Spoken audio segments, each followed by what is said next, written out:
देखिए आज देखिए फैयाज साहब जो हमारे बम्बई के अध्यक्ष थे, उनके आने से पहले ही मैंने आपको बताया था कि अच्छा काम किए हैं उन्होंने। अभी 15 तारीख के दिन जो तिरंगा रैली निकाली गई थी, बहुत अच्छे तरीके से सक्सेसफुल निकाली गई थी। उसमें फैयाज साहब पिछले कुछ महीने पहले जब हमारी उनके साथ मीटिंग हुई थी, बात हुई थी, मैंने साफ़ तरीके से उनसे पूछा था कि फैयाज साहब आप इलेक्शन लड़ेंगे या नहीं। उन्होंने कहा था कि नहीं, मुझे इलेक्शन लड़ना है करके। और अब जब ये बात फाइनल हो गई थी कि मुझे इलेक्शन लड़ना है, किसी भी हालत के अंदर मैं इलेक्शन लड़ूंगा, तब आप सोचिएगा बम्बई छोटी तो कॉन्स्टिट्यूएंसी है ही नहीं उसमें, कि एक अध्यक्ष बम्बई का अपनी कॉन्स्टिट्यूएंसी का इलेक्शन भी लड़ेगा और बम्बई के ऊपर भी नज़र रखेगा करके उसमें। तो हमने फिर है तो उनको ये बोले कि फैयाज साहब अगर इलेक्शन लड़ रहे हैं तो फिर ये जिम्मेदारी किसी और को दे देंगे हम, आप इसके लिए तैयार है। ये सब तय हो गया कि भाई ठीक है, उन्होंने इलेक्शन लड़ रहे हैं, तो हमने ये बोला है कि हम भी आके है तो आपकी कॉन्स्टिट्यूएंसी के अंदर मेहनत करना शुरू करेंगे, वहाँ पे प्रचार सभाएं जो भी करने का है हम करेंगे उसमें। तो ये सब फाइनल होने के बाद कल तक हमारी अच्छे तरीके से बातचीत हुई, बलाला साहब से बातचीत हुई, असद साहब से बातचीत हुई। सब होने के बाद ऐन वक्त के ऊपर यहाँ पे आके इस तरह का, मतलब मेरे हिसाब से ये किसी भी मतलब एक राजनीतिक पार्टियों के अंदर ऐसे चीज़ें होते रहती है, लेकिन हम ये एक्सपेक्ट नहीं करते हैं कि मजलिस के अंदर, क्योंकि मजलिस का नाम ही जो है वो इत्तेहाद है। अगर यहाँ पे आपका पद ले लिए, अगर हमने पद लेके ये बोले होते कि नहीं आप इलेक्शन भी नहीं, ये इख्तियार किसके पास है? ये पार्टी के पास इख्तियार है, या असदुद्दीन अवैसी साहब के पास इख्तियार है कि साहब नहीं, हम आपको पार्टी पोस्ट से भी निकाल रहे हैं, हम आपको टिकट भी नहीं देंगे। ये असद साहब बोल सकते हैं, लेकिन असद साहब ने खुद ने कहा कि नहीं, आप मुंबई का चेहरा है और हमारी नाक है, आप अगर इलेक्शन लड़ रहे हैं तो हम मेहनत करेंगे करके उसमें आपके लिए अभी से मेहनत करना शुरू करेंगे। तो यहाँ पे ऐसे वक्त के ऊपर आके ऐसी हरकतें करना मेरे हिसाब से किसी को भी शोभा नहीं देता है। लेकिन ठीक है, राजनीति के अंदर फॉलोअर्स होते हैं एक नेता के, उनके फॉलोअर्स ने हंगामा थी, हमारी कोई उससे ये नहीं है, बात करेंगे, देखेंगे आगे क्या होता है।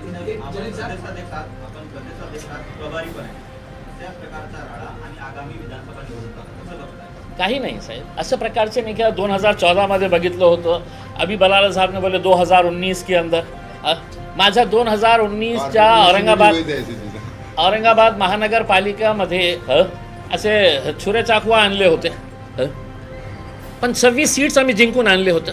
त्याच वर्षी 26 हमने कॉर्पोरेटर्स चुना के लेके आए थे।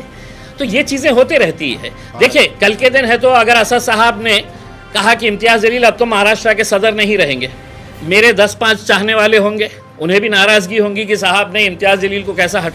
लेकिन ऐसी हरकतें करना मेरे हिसाब से किसी के लिए भी, और पॉलिटिकली मेरे हिसाब से इस तरह की हरकत करना मतलब यह है कि आप पॉलिटिकल सुसाइड कर रहे हैं करके। किसी ने ठेका लिया है क्या कि इम्तियाज़ जलील ज़िंदगी भर रहेगा? अहमद बलाला साहब है तो ता हयात जब तक ज़िंदा है वो हैदराबाद के एमएलए रहेंगे? नहीं। कल के दिन हो सकता है असद साहब कहेंगे कि नहीं साहब अब आप नहीं, किसी और को, इम्तियाज़ जलील अब तुम नहीं लड़ेंगे, कोई और लड़ेगा करके। लश्करिया साहब, रईस लश्करिया साहब को एक मौका दे रहे हैं, उनका परफॉर्मेंस रहेगा तो कंटिन्यू, नहीं रहेगा तो रिजवाना आपा हमारे लेडीज़ विंग के हैं, उनको भी चेंज करना पड़ेगा। इसका मतलब क्या है कि मतलब हम लोगों ने ऐसा जाके है तो हंगामा करना? मेरे साथ आपने भी कहा कि मुंबई बहुत बड़ा है और इसलिए फयाज अहमद के बल्कि इलेक्शन लड़ेंगे और रईस लश्करिया साहब को जिम्मेदारी दी गई, तो इसका मतलब ये भी निकाला जाता है कि आगे अगर रईस लश्करिया को आप टिकट नहीं होगा। देखिए अभी फिलहाल के तौर के ऊपर तो जो रीजन दे रहे फयाज अहमद को निकालने का, यही रीजन दे रहे कि मुंबई बड़ा है, इलेक्शन का टाइम है, इलेक्शन ना, तो अगर कल को रईस लश्करिया इलेक्शन आप टिकट नहीं दोगे। देखिए ये अभी फिलहाल तो हमारे पास ऐसा कोई भी प्रपोजल नहीं आया है कि हाँ, तो उस वक्त है तो हम बिल्कुल फैसला करेंगे ना, जो भी फैसला पार्टी का अध्यक्ष करेंगे उसके अंदर वो सबको मानना पड़ेगा ना। आप भी इलेक्शन लड़े थे, आप भी प्रेसिडेंट है महाराष्ट्र के, तो आपने क्या इस्तीफा दिया था उस वक्त? किस दिन किस वक्त? आप इलेक्शन एमपी का लड़ रहे थे, तो आप भी महाराष्ट्र का प्रदेश अध्यक्ष थे, आपने भी तो इस्तीफा नहीं दिया, तो आज मैंने सुनिए, मैंने दूसरे दिन है तो असद साहब को मैंने ये किया, ये असद साहब का बड़ापन है, असद साहब का यकीन है कि उन्होंने कहा था कि नहीं आपको कंटिन्यू करना है। मैंने उनको यही कहा था कि असद साहब, मैं अगर अपने गढ़ को अगर कमज़ोर करके पूरे महाराष्ट्र को मजबूत करने, तो असद साहब उसके लिए तैयार नहीं हुए थे उसमें। और देखिए मतलब कोई ये नहीं है उसमें सियासत क्या।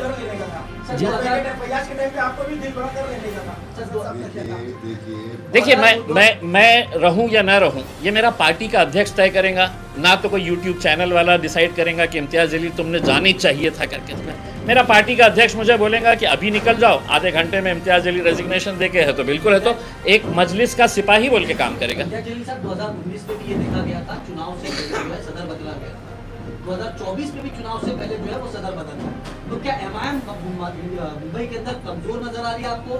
2019 में भी सदर बदला गया, 2024 में भी चुनाव से पहले जो है वो सदर बदला जा रहा है, इसकी वजह क्या है? देखिए, अगर मैं आपको क्लियर बता रहा हूँ, एक बार फिर से दोहराता हूँ, अगर फैयाज साहब हमसे ये कहते कि नहीं मैं इलेक्शन नहीं लड़ रहा हूँ तो हम नहीं बदलते। आप मुझे ये बताइएगा कि मुंबई की एक कॉन्स्टिट्यूएंसी के अंदर इलेक्शन लड़ना और पूरे मुंबई को संभालना, ये दोनों चीज़ें मुमकिन है क्या? वो तो ना मेरे से मुमकिन है ना किसी से भी मुमकिन। हम कोई सुपरमैन नहीं है कि नहीं साहब मैं मेरा लड़ते हुए है तो मैं पूरा बम्बई देखूंगा करके। तो अगर चेंज हुआ है तो उसके अंदर आप ये कहेंगे कि नहीं साहब जो बना है उसको बने रहने देना चाहिए करके। पार्टी का फैसला है, आपको कबूल करना है इसके अंदर, बस खत्म। वारिस पठान 5 सालों से हेड ऑफिस नजर नहीं आए और ना उनकी विधानसभा में कोई ऑफिस बनी हुई है। क्या बाइकल्ला से वारिस पठान फिर चुनाव लड़ेंगे? क्या पार्टी तय करने वाली? वारिस पठान क्यों मौजूद नहीं है? क्या वारिस पठान भी हट गए? नहीं, देखिए आज के दिन हमने बाकी भी तो बॉडी है पूरी है, कौन है यहाँ पे? नहीं है, देखिए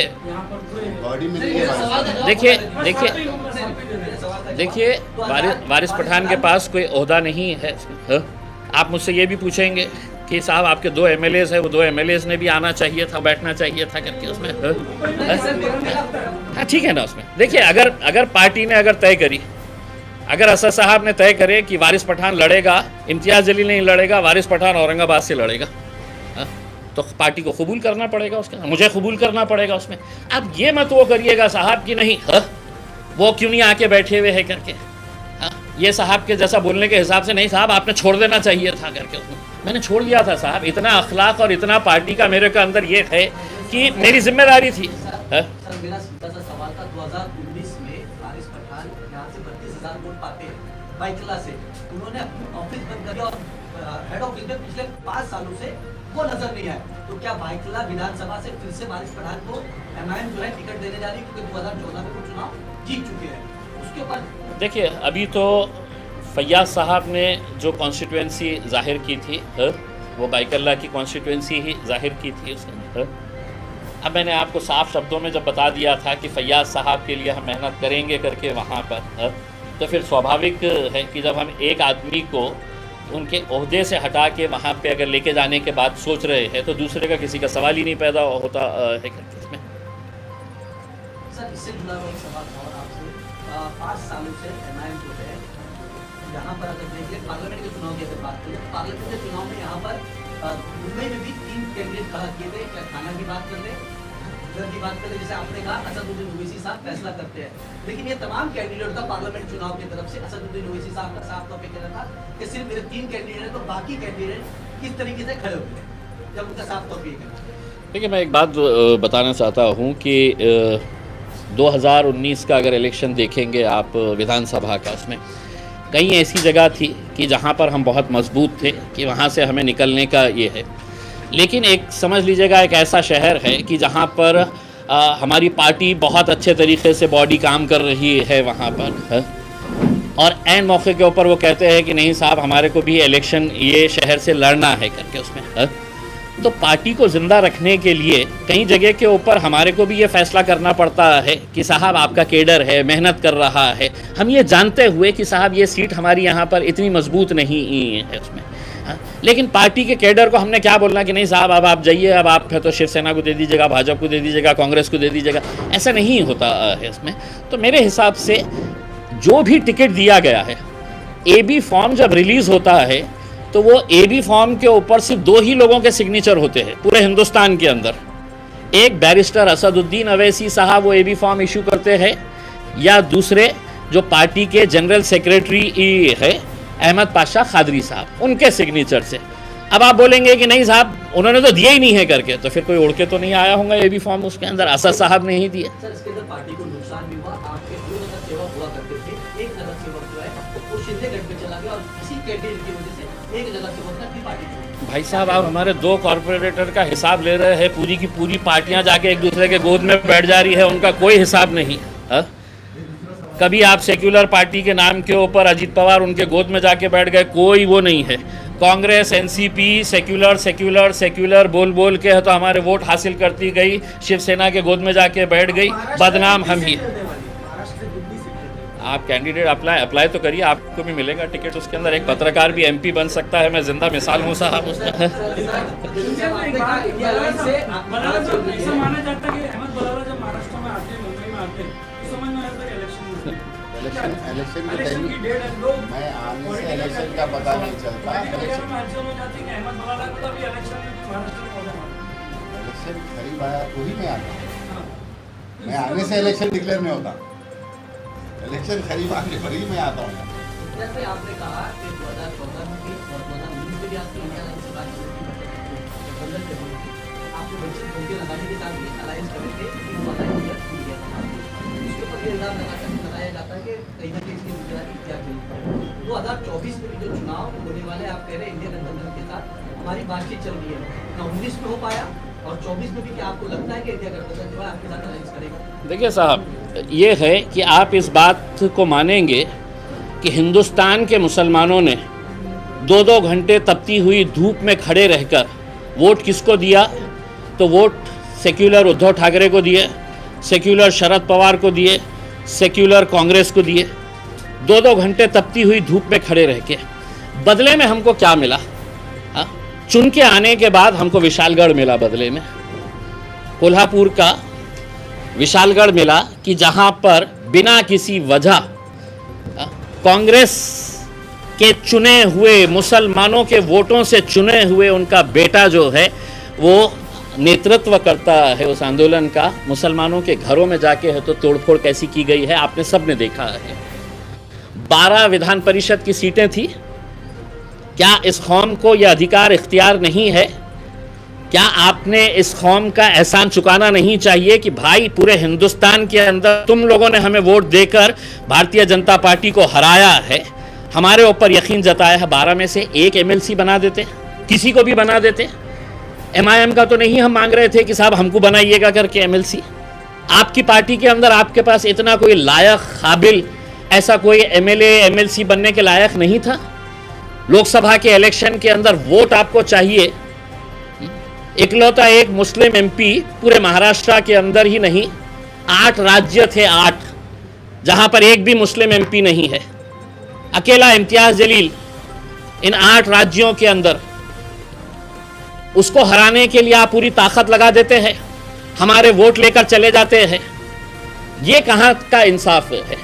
पार्लियामेंट के अंदर जब वक्फ का बिल आता है, 9 आपके MPs पार्लियामेंट के अंदर मौजूद रहते हैं, लेकिन जब बिल आता है, बिल के ऊपर चर्चा होने की बात होती है तो आप निकल जाते हैं बाहर। ये आप एहसान चुका रहे हैं। और मेरी इन पार्टियों से शिकायत नहीं है, उन मुसलमानों से शिकायत है जिन्होंने ये कहकर इम्तियाज जलील को हराया कि नहीं साहब बीजेपी को हराना है तो इम्तियाज जलील को वोट नहीं देना, शिवसेना को डालना पड़ेगा करके। तीसरे नंबर पर आई शिवसेना। दो सवाल सर, जैसे आपने कहा वक्त बिल को लेके वक्त की हुई थी, तो उनको ढाकने ने कहीं ना कहीं क्लियर किया कि वक्त की जो क्या जमीन है, देखिए, सुनिए सुनिए सुनिए लोगों की जो जमीन है, सुनिए, मैं पार्लियामेंट जाके आ चुका हूं। मैं पार्लियामेंट के अंदर जो शब्द बोले जाते हैं, एक के एक लफ्ज को रिकॉर्ड किया जाता है। आप जिस जगह के ऊपर हमने आपको भेजे तो वहां पे आप मुंह पे उंगली रख के तो निकल गए। आपको पार्लियामेंट भेजा क्यों गया था? आपको पार्लियामेंट इसलिए भेजा गया था कि हमारे मुद्दे जब आएंगे तो तुम हमारी आवाज बनकर वहां पर खड़े रहेंगे करके। तुम कहेंगे कि नहीं साहब उद्धव ठाकरे तो साहब देखिए ना जलसे में बोला, बहुत बड़े जलसे के अंदर बोला। पार्लियामेंट के अंदर रिकॉर्ड होता है ये सब चीज। पार्लियामेंट के अंदर ये रिकॉर्ड होना चाहिए था कि शिवसेना उद्धव ठाकरे ने भी इसका विरोध किया है करके। उसमें तो क्या लगता है आने वाले वक्त में शिवसेना जो है बिल का विरोध करती है आपके पार्लियामेंट में? मुझे नहीं मालूम है साहब, उनसे ज़्यादा जो उनकी पैरवी करने वाले लोग हैं सेक्युलरिज्म को जिंदा रखना है तो साहब हमको ख़त्म कर दो, उनको जिंदा रखो। वो लोगों से जाके सवाल पूछिएगा। इम्तियाज जलील आने वाला विधानसभा का चुनाव औरंगाबाद से लड़ेंगे। टिकट दे दिए अगर कोई तो लड़ लेंगे साहब। देखिए मैंने साफ तौर के ऊपर ये बताया है कि हमारा इनिशियल जो है वो 30-40 सीटें अभी हम लोग सर्वे कर रहे हैं। अब अगर इसके अंदर 8 दिन 10 दिन के अंदर अगर ये कुछ फैसला करते हैं कि साहब ठीक है हम MIM को भी साथ में ले लेंगे, अब तो वो बात भी नहीं रही ना कि नहीं साहब हम तो बहुत सेक्युलर है करके। ये दोनों तो सेना के साथ चले गए तो उसी दिन हमको समझ में आ गया। तब अगर कांग्रेस तेलंगाना के अंदर MIM साथ में है भी, तो यहाँ पे क्या परहेज है? हमने अगर उनके तरफ से अगर कुछ ऑफर आता है, नहीं सुनिए नहीं साहब देखिए हमारी जितनी ताकत है हम उतनी ही बात करेंगे, वरना मुझे 288 सीटें लड़ने से कोई नहीं रोक सकता है। मेरी पार्टी है, मैं 288 सीटें लड़ा तो कौन रोक सकता है मुझे बताइएगा। हाँ, आप इल्ज़ाम तो वैसे भी देने वाले हैं हमारे ऊपर। हम ये कह रहे हैं कि साहब हम हमारे तौर के ऊपर इतने सीटों के ऊपर हम ये कहेगा कि नहीं साहब अब हम ये 30-40 सीटों के ऊपर, अगर उन 30-40 सीटों के अंदर हमको लगता है कि साहब ये 10 सीटें हैं जिसके ऊपर हमको लड़ने का है, हम मजबूत है करके, आप अगर हमको लेना चाहते हैं तो आप हमको बोलिएगा कि हम चलिए ठीक है हम बैठते हैं, आपस में बैठते हैं। आप हमको बोलिएगा कि नहीं हम आपको 2 देंगे, 4 देंगे, 5 देंगे, 10 देंगे करके उसमें। लेकिन आप बोलेंगे कि नहीं साहब इनका वोट चाहिए मेरे को, लेकिन इम्तियाज़ जलील मेरे बाजू में आके बैठना नहीं करके, क्योंकि ये कौम का काम तो साहब से वोट देने का है उसमें। रईस लश्करिया MLA बन ही नहीं सकता है। रईस लश्करिया को मैं वर्किंग कमेटी का मेंबर बना डालूंगा, उसी के अंदर खुश रहना। हमारी ये सोच है साहब कि अब मुसलमानों ने ये फैसला करना है कि MP भी हमारा होना, MLAs भी हमारे होना करके। बस आपको है तो सिर्फ मुत्तहिद होने की ज़रूरत है। मुत्तहिद होइए और आप देखिएगा कि अगर पूरे के पूरे अगर एक साथ मिलकर आए तो कितने सीटें आप निकाल सकते हैं।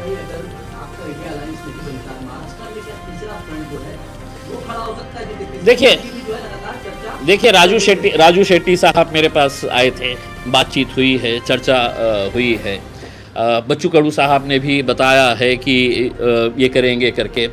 कल औरंगाबाद में और 2 अलग पार्टी के जो जिम्मेदार है वो आने वाले हैं मीटिंग करने के लिए।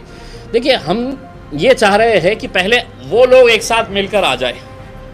हमने तो तैयार है, हमें भी ये लगता है कि अब लोगों का यकीन जो एस्टैब्लिश पॉलिटिकल पार्टीज़ है उनके ऊपर से ख़त्म होता जा रहा है। तो अगर थर्ड फ्रंट अगर एक बनता है तो यकीनन उसके अंदर हम पूरी तरीके से एक्टिवली उसका एक हिस्सा बनना चाहेंगे। लेकिन ऐसा ना हो कि कोई पॉलिटिकल पार्टी, कई पॉलिटिकल पार्टीज़ का ऐसा ये रहता है कि साहब वो अपना रेट बढ़ा लेते हैं, मीटिंग करते हैं, अपना रेट बढ़ा लेते हैं और फिर जाके है तो भाजपा की गोद में बैठ जाते हैं। तो हमने उनसे कहा कि पहले आप बैठ जाइए, आपस में साथ कर लीजिएगा, आप ये समझ लीजिएगा कि MIM आपके साथ में है। अम्बेडकर के साथ आपकी कोई चर्चा से शुरू की है क्या 2024 के चुनाव में? अभी तक तो कोई ऐसी बातचीत तो नहीं है। आता लास्ट इंडिया आघाडीमध्ये समावेशाची विनंती करतात इंडिया आघाडीला, पण आज वेगळं चित्र मुंबईमध्ये दिसतंय। काँग्रेसचे आमदार किशन सिद्दीकी हे राष्ट्रवादीच्या अजितदादांच्या राष्ट्रवादीमध्ये प्रवेश करतील अशी शक्यता आहे। जनसन्मान यात्रेमध्ये त्यांचा समावेश होता। आता साहेब रात्री कोणासोबत झोपणार आणि सकाळी होईपर्यंत कोणत्या पक्षामध्ये जाणार हे सगळं नेत्यांच्या बाबतीत तसंच झालेलं आहे। आज आपण मंत्रालयात गेलं आणि एखाद्या आमदाराला भेटलं तर आपल्याला विचारावं लागतं की आता कुणाच्या सोबत आहे करके। तर अशी परिस्थिती आहे उसमें कोण कुठे जाणार आणि येणाऱ्या 1-1.5 महिन्यामध्ये तुम्ही बघणार की या पक्षाचे आणि तुम्ही आमदारांच्या बाबतीत बोलतो, काय गॅरंटी आहे की उद्या शरद पवार साहेब नाही जाणार? काय गॅरंटी आहे की अजित पवार साहेब पुन्हा इथे नाही येणार? काय गॅरंटी आहे की समजा एकनाथ शिंदे साहेबांना हे मिळालं नाही मुख्यमंत्री पद, ते पुन्हा उद्धव साहेब सोबत येणार? म्हणजे काहीही शक्य आहे ना राजनीतीमध्ये। सर एक आखिरी सवाल है मेरा कि अजीतदादा पवार की पार्टी में मुसलमान नेता गए जैसे बाबा सिद्दीकी गए, किसान के जाने की तैयारी है, तो ये कहीं ना कहीं बीजेपी के सपोर्ट में चले जा रहे हैं, मुसलमानों को गुमराह कर दिया। इसके ऊपर आपको क्या कहना है? मुसलमानों को बोलो थोड़ी अपनी गैरत ज़िंदा रखो करके, थोड़ी गैरत अपनी ज़िंदा रखो। जिस नबी करीम के ख़िलाफ़, हमारे हुजूर के ख़िलाफ़ इस तरह का भद्दा कोई स्टेटमेंट देता है और वहाँ का मुख्यमंत्री आकर इस तरह की बात करता है कि तुम्हारे बाल भी हम बाका नहीं होने देंगे, बाल को भी हाथ नहीं लगाने देंगे, तो आप सोचिएगा कि ये सही मानों में ये मुसलमान है क्या जो इनके साथ आज के दिन बैठे हुए हैं। ये सवाल खुला है, उनको नाराज़गी होंगी मेरे ये से, लेकिन तुम ये बताओ कि तुम्हारी सियासत बड़ी है या तुम्हारे लिए अपने नबी करीम सल्लल्लाहु अलैहि वसल्लम बड़े। इम्तियाज़ जलील लंदन से लड़ने का सोच रहा है सर उसमें।